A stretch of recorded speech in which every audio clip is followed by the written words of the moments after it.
Hi, I'm Vicki Westling, and I'm here in front of City Hall today because today we're going to begin a ride-along with Mayor Wilfred Rosas and our DPW Director Randy Woodbury. We're going to look at the different things that are going on in the city of Dunkirk, what's been happening, some of the construction sites that have started, some that have finished, some that we might be starting. So with all that said, this is going to be a two-part show. We're going to show the first of it this week and the second part the following week, because there is no way we can show everything that Mayor Rosas has been doing in just a 30-minute segment. So with that, get ready for a ride along through the city of Dunkirk. Here we go. Okay, good morning, Mayor. We're riding along with our DPW Director Randy Woodbury and our Mayor Wilfred Rosas, and we're going to look at some of the things that are going on. So tell us a little bit where we are and what's happening. Well, we're on Central Avenue here in the heart of the city business district, right in front of Brooks Hospital. But we are heading on Central Avenue looking at the new paving that we're going to be getting, as well as the new intersections that we've done to some of our intersections here on Central Avenue. And intersections being very well done. Look at that. All brand new. 1 week ago that was pretty junky concrete, now it's brand new. And this is part of a 4 intersection project that interfaces with the entire Central Avenue 3-mile repaving. And you can see the intersections, they are sloped down, so they are handicapped accessible. They meet with the ADA standards. So as we go along Central Avenue now, we're going to pull over. Randy, where are we going to be heading? We're going to be heading toward the start of the project at Millard Fillmore Drive, where it becomes a county road all the way to Route 5, and also show the little 500 feet section that the city owns, so it all matches up well. But as we pass, we're going to pass one of the other 4 intersections that we're doing a really great reconstruction. We have granite curbs, and as you said, we have ADA compliant ramps on all 4 corners. And that intersection we're going to pass, we're coming right up to it at the light. It's Central at Lucas Avenue. That took a major reconstruction. That hasn't been rebuilt since before 1940 when the railroad overpasses were built. So it was long overdue, and I wish we had a picture of the before, but now we're going to see a picture of pretty much after, but we haven't paved yet, so it's going to look even better. So here we have a jogger on our right looking very happy at the new intersection, and the intersection looks great here. This is Lucas Avenue at Central Avenue.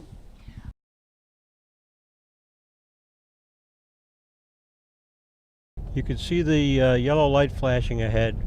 We had to close the street up in the 900 block of Central Avenue, where we have things that happen from time called a sinkhole. Turns out to be somebody's private lateral sewer, so we're going to have it fixed and try to get the money back to the treasurer's office through that process.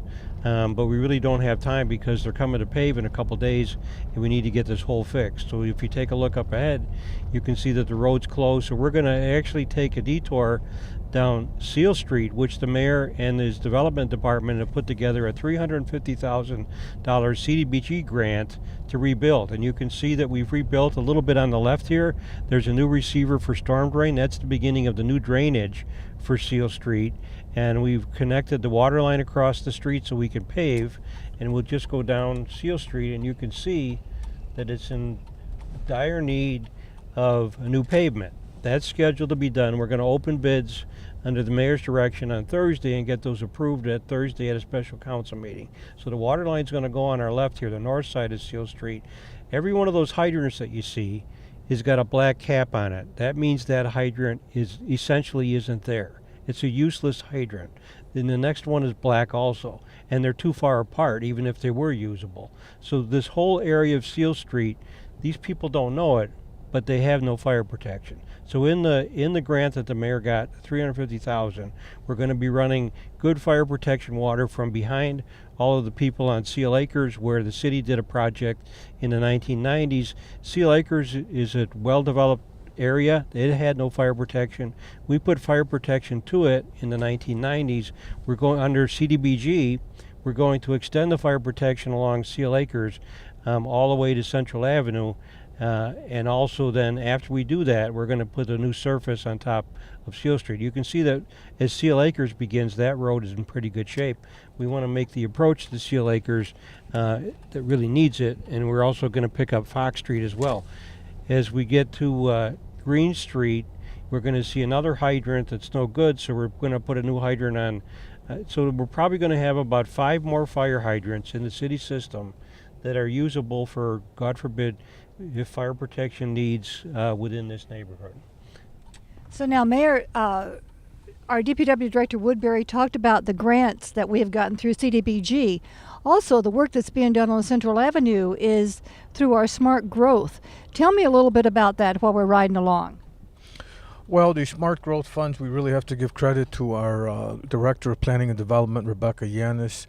She did an excellent job making that proposal that was approved at the state level by Empire State Development.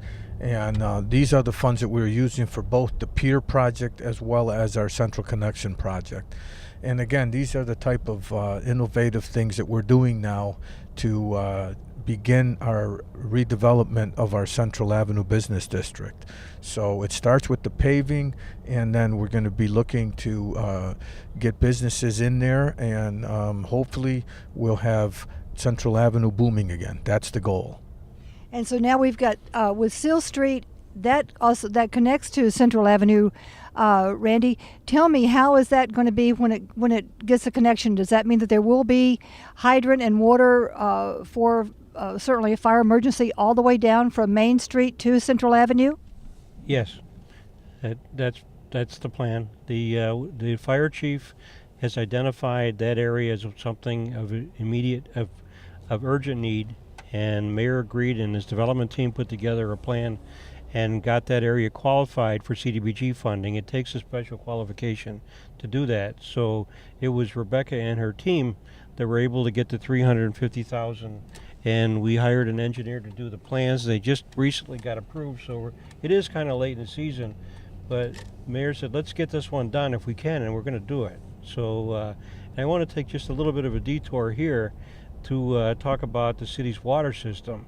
The mayor put together an impact team that's taken some areas that need repainting and things like that. We're going to the Main Street Booster Station, which is the first part of sending water to the North County Water District in the Route 60 area. They haven't built all those lines yet, but here we are. And you can see that before the impact team got here, there was junk in the back, and they've got that minimized. All of the fence was completely overgrown. And we've done this in many areas throughout the city. In the city parks, the impact team has cleared that, and we've got the fences repainted. We do it with a wrought iron black finish. It makes the fences look brand new. People really actually think that we've invested in new fences, where what we've done is give the fences some maintenance. So you can see that we're about 90% done with the clearing and about ready to paint it. And then this pump station has got all the brush cleared away from it, and we want to put new signage in there. The city of Dunkirk has some of the highest quality water out of the Great Lakes, and the Great Lakes represent 20% of the fresh water in the world. So we got a great source, and we make that water some of the best tasting and most pristine water certainly in this region, and maybe throughout the state. And so we're really proud of it. We're happy that the North County Water District has given us a 40-year contract to sell them water, and we'll do a good job with that. Okay. All right, we're going to continue to move on. We're at the D&F Plaza. This is essentially the city line at the village, and the road right in front of us is owned by the city, only 500 feet. But this was as chewed up as the rest of Central Avenue, so we're using city CHIPS funds given to us by the state to do the extra 500 feet to match it up and make an excellent pavement all the way through where the county road begins, right over here on Millard Fillmore. And some people think this is where the city begins. We actually own another 500 feet to the south of here. But the county is paying for the new pavement and all of this. This intersection was part of the grant that the mayor got for I think it's the connection between, and we're doing the 4 intersections, and Millard Fillmore is the beginning. This is the kind of the gateway to the city of Dunkirk from Interstate 90, exit 59. And the sidewalks are ADA compliant, looking beautiful. They just put the hydrant seat down. I think the 4 intersections are very much ready for our project. So we'll do that. I'm going to take a shortcut here through Waldorf Road because the road's closed on Central Avenue. Okay, and now we're going to be heading back. We're going to go over Waldorf to Brigham and head back north. We're going to head toward the water filtration plant.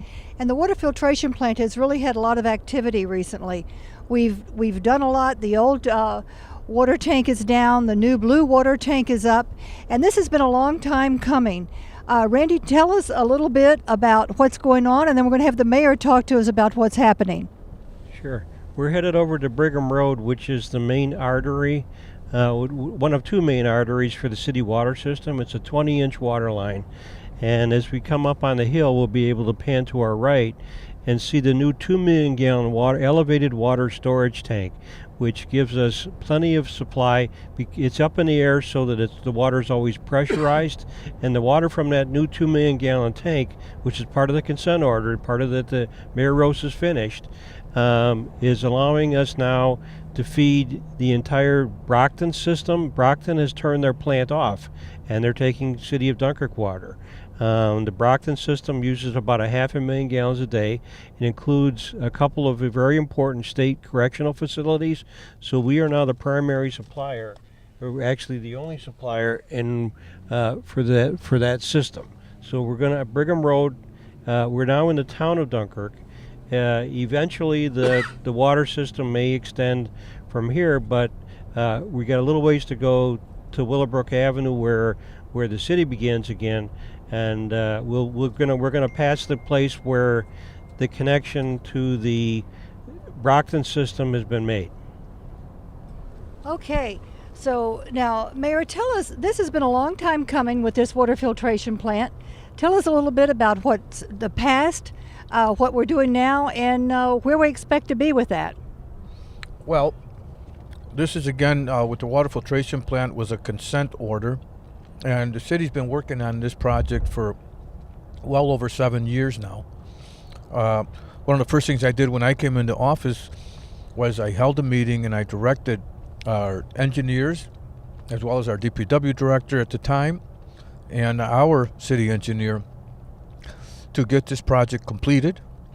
I sent our engineer out to Rochester for a New York State Assembly Committee's meeting, where we were successful to obtain some grant funding to complete this project. And this was a major accomplishment for our city because city taxpayers were footing the bill on this major project, and we were able to get some millions of dollars in grant funding from the state to complete this project, which was necessary. And so now this is all with the consent order that you talked about, so now we're ready to finish that up, right?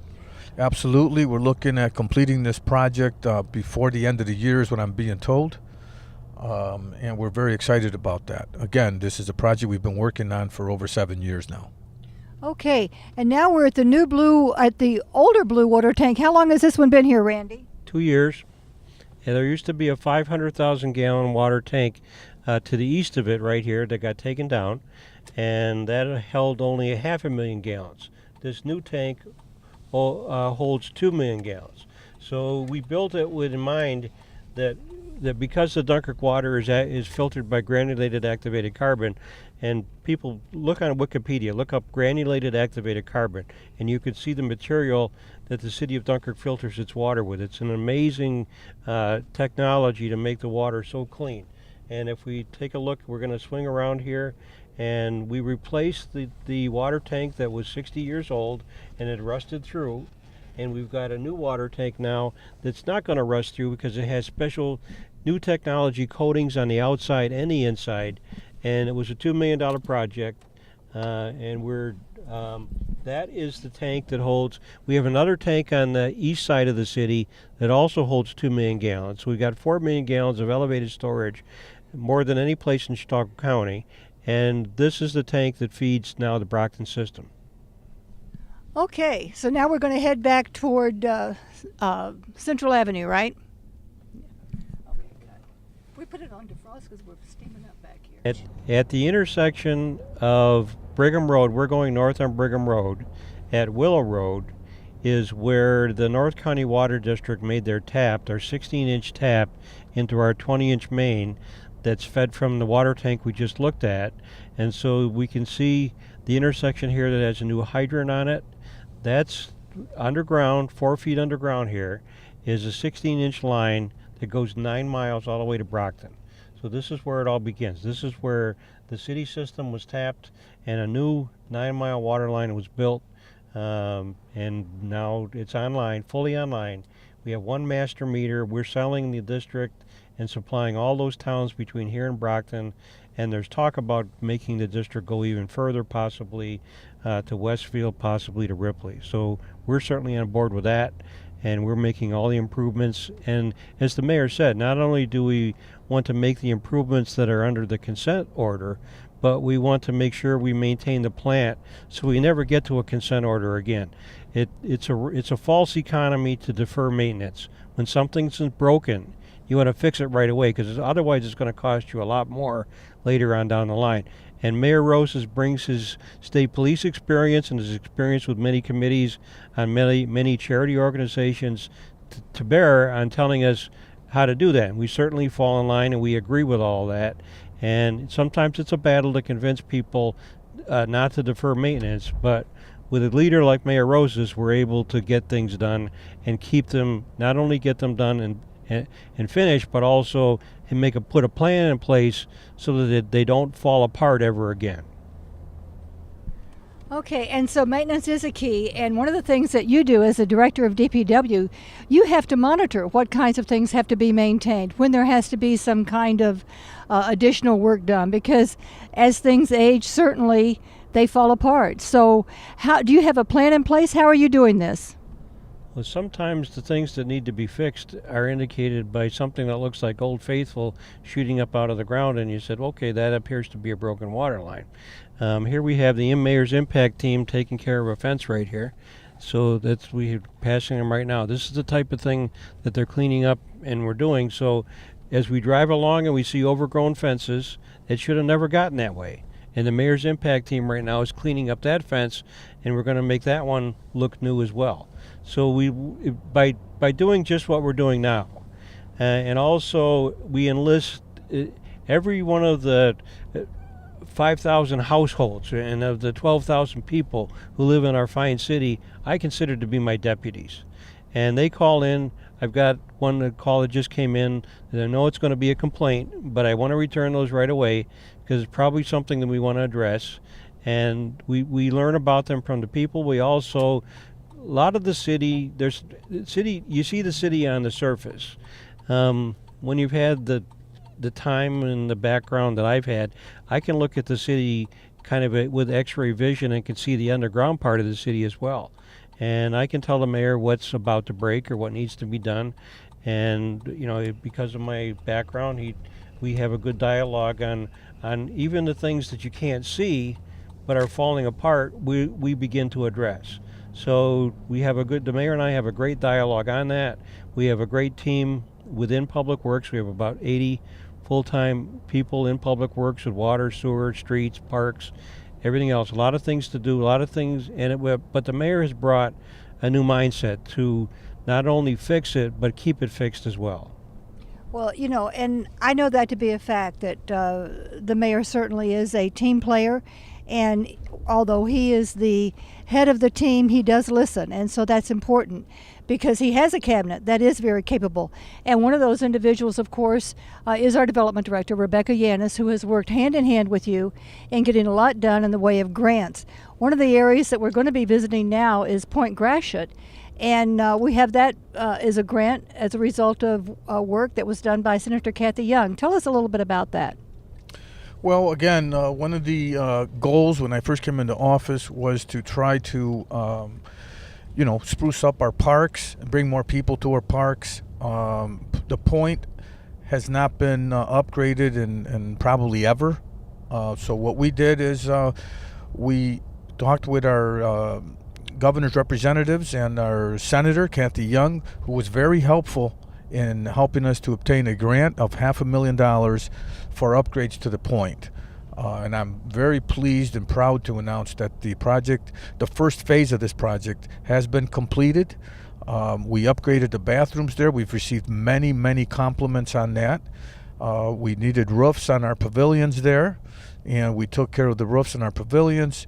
We've done plenty of nice work. We did some painting in there, and like I said, very proud of our guys. Our DPW director, Randy Woodbury, has done an excellent job coordinating and managing this project, working in conjunction with our Director of Planning and Development, Rebecca Yanis, and I'm very proud to have brought those two directors in. They did an excellent job on this project, and again, our city residents, I have enjoyed it this year.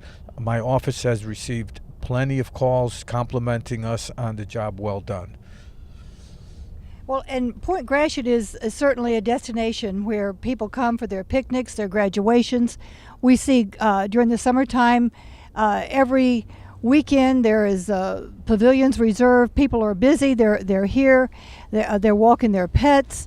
So Point Gratiot is really an exciting place to be. And you can see all of the new rooftops on the pavilions, the metal rooftops that have been installed. We have they've cleaned up the park quite a bit also. And then of course we have the main pavilion, which has had some restoration not only in their bathrooms, the pavilion itself, the kitchen. And this is a place that people do reserve and they do come to. So we're going to take a ride through the park.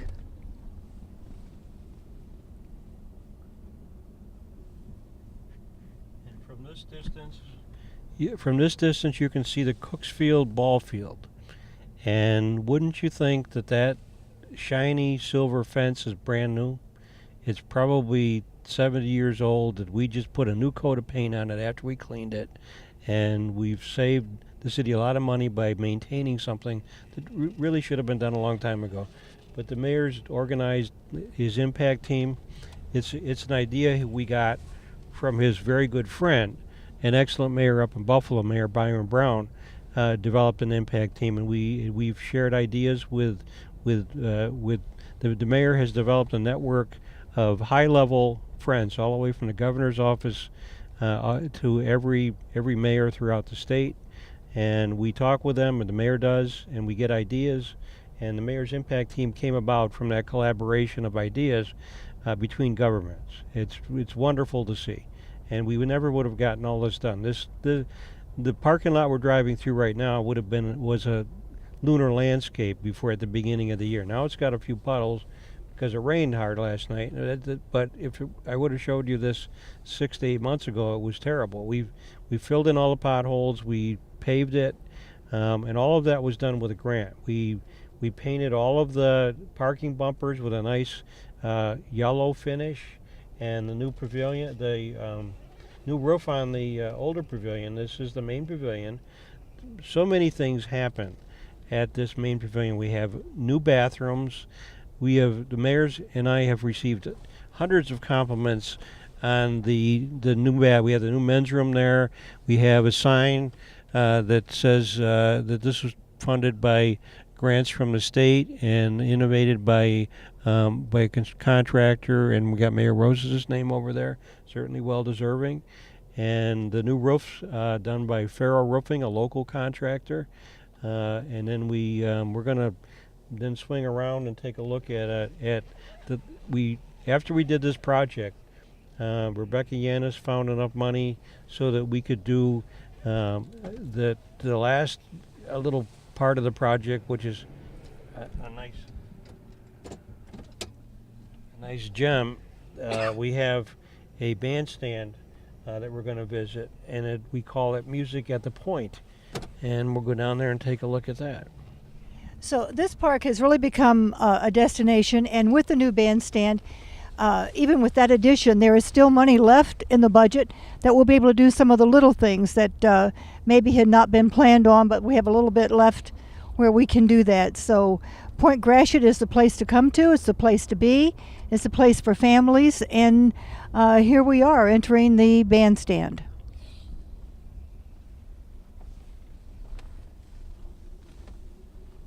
You notice everything in the park as a new coat of paint. Even the swing sets have a new coat of, we like the wrought iron black. That's a very old swing set, but it looks brand new because of a fresh coat of paint. We have a volleyball court where we painted the posts. We painted all of the telephone poles. Everything just shines right now. And this is the bandstand. I'm very proud of. It was a collaboration between city workers, and I'm proud to say that we hired a beginning minority contractor that did the bulk of this work at a very reasonable rate. And we got a nice structure here, and Farrow Roofing did the roofing on that as well. We've got it all the way through all the processes. We had our first concert here. It was a charity event with the local United Way, which is, everybody knows about them being a community organization, and we were happy to host Picnic at the Point here for the inaugural music at this new bandstand. And it's people, some people thought we were making a mistake, but I think if you look at it now, it's a really wonderful addition. And the coordinator for special events, Mr. Hector Rosas, said that he wanted this to be able to play music either toward the lake or with a lake in the background. And I was here at sunset for music at the point, for the picnic at the point, and the sunset behind there where we had musicians playing. There couldn't have been a better venue. I mean, music on the pier is great, music in the park is great, but music at the point is a great addition. It's another one of the things that's the genius of Hector, and he comes up with the ideas, and then the mayor says, Randy, make it work. And I think we've done it. It looks great. Well, I think you have too. And there again, you mentioned our special events and festivals coordinator, Hector Rosas, who truly is out there every single day, every minute of every day, looking for ways to bring events into the city and bring sponsorships, because the things that he does, the events that we are fortunate to have are had by sponsorship, so they're not costing the city taxpayer dollars for those. So we're going to head out of the point now and head toward the water filtration plant. We've got a lot left to see. Here we go.